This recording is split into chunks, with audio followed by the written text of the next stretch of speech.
తన సొంత కుమారుని అనుగ్రహించడానికి వెనుక తీయక మనందరి కొరకు ఆయనను అప్పగించిన వాడు. దేవుడు ఎలాంటి వాడో ఒక్కసారి గుర్తు చేసుకోండి. దేవుడు మనల్ని ఎంత ప్రేమించినాడో, ఎంత త్యాగము చేశాడో ఒక్కసారి జ్ఞాపకం చేసుకోండి. ఎవరైనా తన సొంత కుమారుణ్ణి, మీరు మనుషులలో ఎవరైనా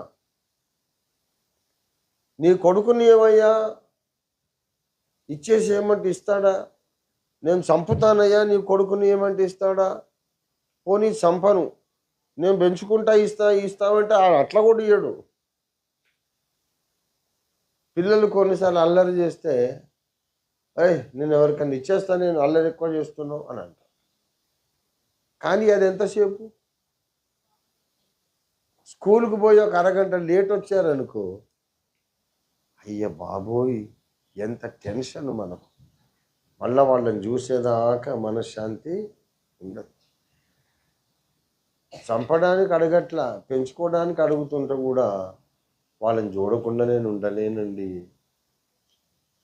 పొద్దున్న లేవంగానే వాళ్ళు కనపడాలి, నిద్రపోయేటప్పుడు కనపడాలి, అలా కళ్ళ ముందు ఉండాలి. అది కన్న ప్రేమ. ఎవరైనా తన సొంత కుమారుణ్ణి ఇస్తారా?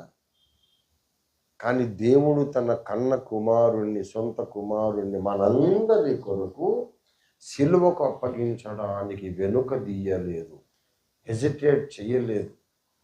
అంత గొప్ప ప్రేమామయుడు. కన్న కొడుకునే ఇచ్చేసేటంతగా మనల్ని ప్రేమించిన వాడు ఆయనతో పాటు సమస్తములు మనకి ఎందుకు అనుగ్రహింపడు? ఇక్కడ మళ్ళా రీజన్, ఎందుకు అనుగ్రహింపడు అని ప్రశ్న లేవనెత్తుతున్నాడు. ఎందుకంటే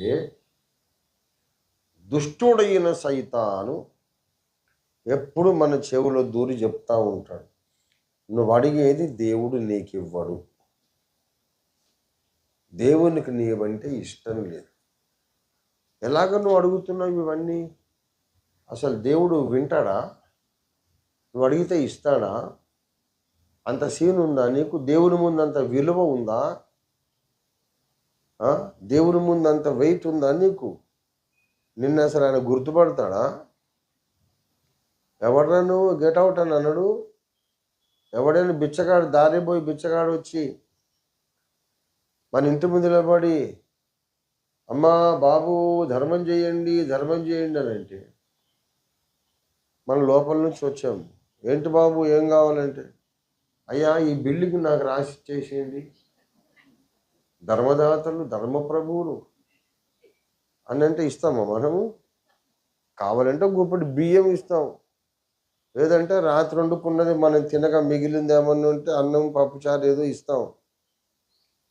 ధర్మదాతలు ఈ ఒంటి మీద ఉన్న బంగారం ఇచ్చేసేయండి అంటే వీడు మెంటలోడా, దొంగోడా, బందిపోటు దొంగనా?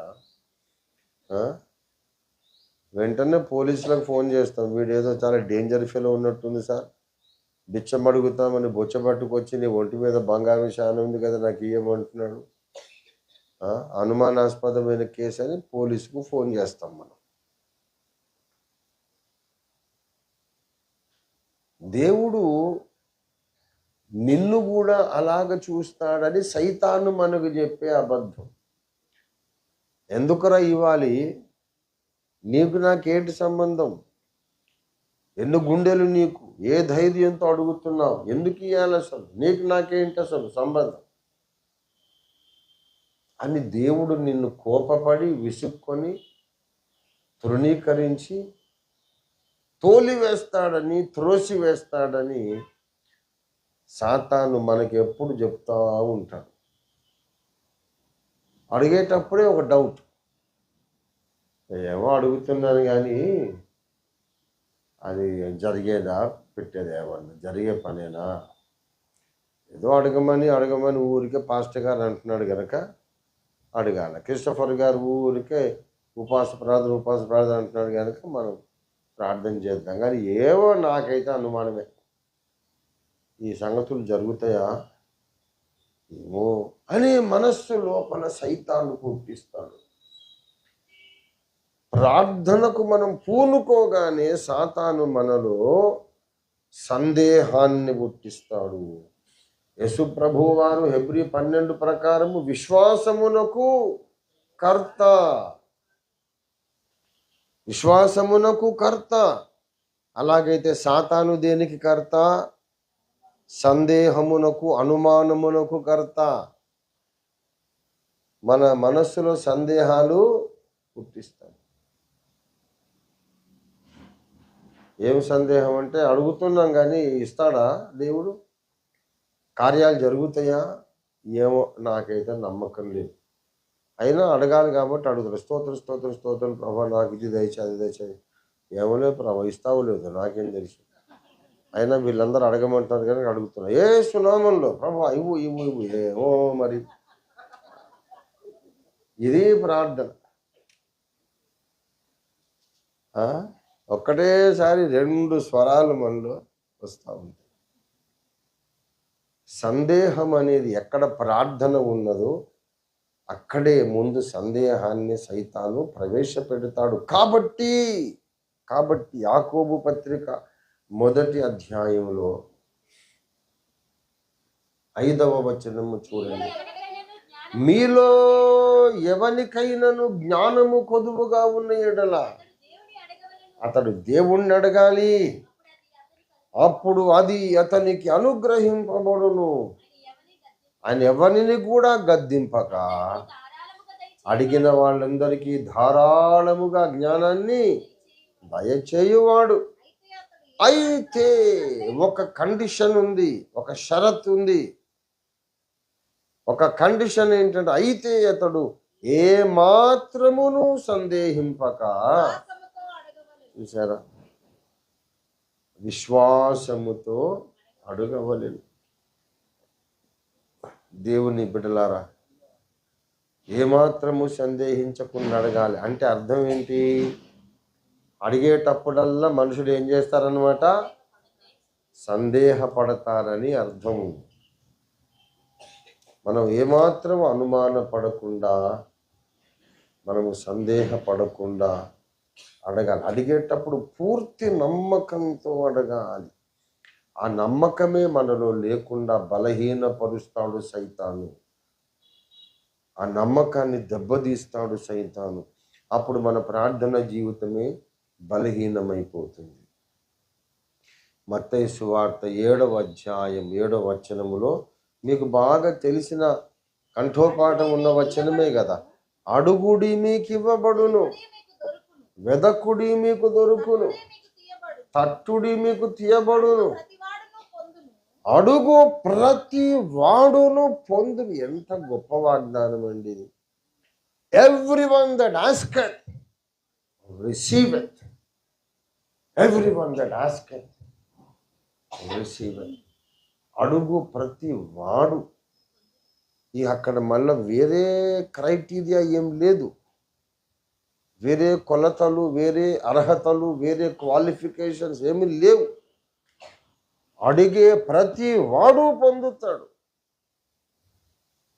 ఒక్కటే కండిషన్, ఏ మాత్రము సందేహించకుండా అడగాలి. దేవునికి స్తోత్రం కలుగును గాక.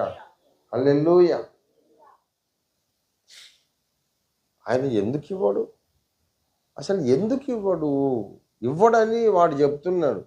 వాడిని పట్టుకొని అడగడరే పనికి మళ్ళీ కుక్క, ఏంట్రా ఇయ్యడు నా చెవులో జోరీగలాగా దూరిని అల్లరి చేస్తున్నా. ఏంట్రా సైతాన్, ఇట్రారా, అదే పంది రారా, ఇట్రా. ఏంటి నువ్వు చెప్తున్నావు? దేవుడు ఇయ్యడు కదా, నిలబడు. ఎందుకు ఇయ్యడు చెప్పు. మ్యాజిక్ లాగా వర్క్ చేస్తుంది లాజిక్.